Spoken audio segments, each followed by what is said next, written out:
Have you ever looked at a foreign script and just seen, a bunch of beautiful but mysterious shapes? Well, what if I told you that inside some of those shapes, there's a hidden structure, something as precise and elegant as a piece of sheet music? Today, we're diving into the musical genius of the Telugu script. Let's just start with this wild idea. What if a written script wasn't just for writing down words? What if it was also a piece of music? A complete set of instructions for how to create a sound perfectly, just by looking at the symbols on the page. Because that's pretty much exactly what we're talking about here. We're not just looking at a collection of letters. We're looking at a system that functions like musical notation, where every single symbol is a complete instruction for how a sound should be, well, played. So how in the world is that even possible? Well, the secret lies in its fundamental design, a concept called an abugida. And honestly, this is the key that unlocks the script's entire musical nature. Okay, so what is an abugida? It's a type of writing system where each symbol isn't just one tiny piece of a sound, like a B or a T. Instead, each character represents a complete syllable, a full pronounceable unit of sound all on its own. This right here makes it all click. Think about English. To get the word car, we have to take three separate sounds, k, a, and ra, and string them together. But in an abugida like Telugu, this single character you see here is already the full syllable ka. One symbol, one complete sound. It's a totally different way of thinking. So you're probably wondering, right? If every character is already a prepackaged syllable, how do you get all the other sounds you need for a language? How do you create any variety? Well, the system is just beautifully simple. You start with your base consonant, which, remember, has a default vowel sound already baked in. Then you add a little something called a diacritical mark, a small sign that goes above, below, or next to it. And voila! That little mark changes the vowel, and you have a brand new complete syllable. So let's just recap the basic rules of the road. Rule 1, every base consonant comes with its own vowel. Rule 2, diacritics are your tools for changing that vowel sound.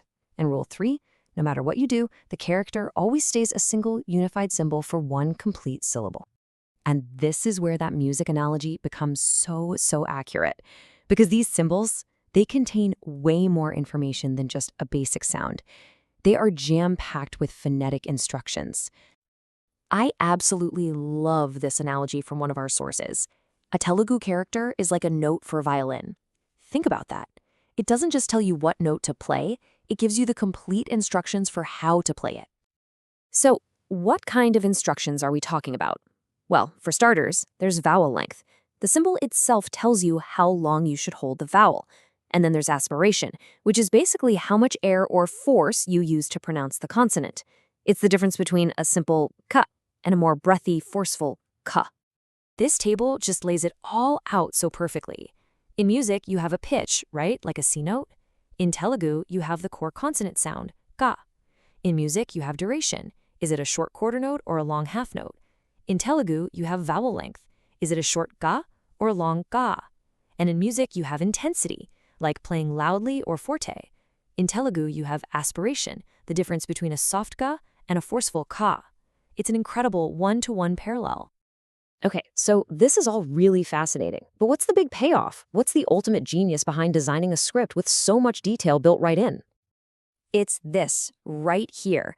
The true genius of this system is that it's a visual guide to perfect pronunciation. The way a word looks is an exact blueprint for how it's supposed to sound. And why does that matter so much? Well, for one, it means that when you learn to read, you're also learning to pronounce everything perfectly. There's no guesswork, no ambiguity. The sound is literally encoded into the shape. Every single symbol is a complete pronunciation plan, a scientifically designed system that's built from the ground up for phonetic precision. And that really brings us to a final, incredible thought. When you see the level of intentional, brilliant design in a script like Telugu, it just has to make you wonder, what other secrets, what other hidden layers of logic and beauty are just waiting to be discovered in the letters and symbols we all use every single day?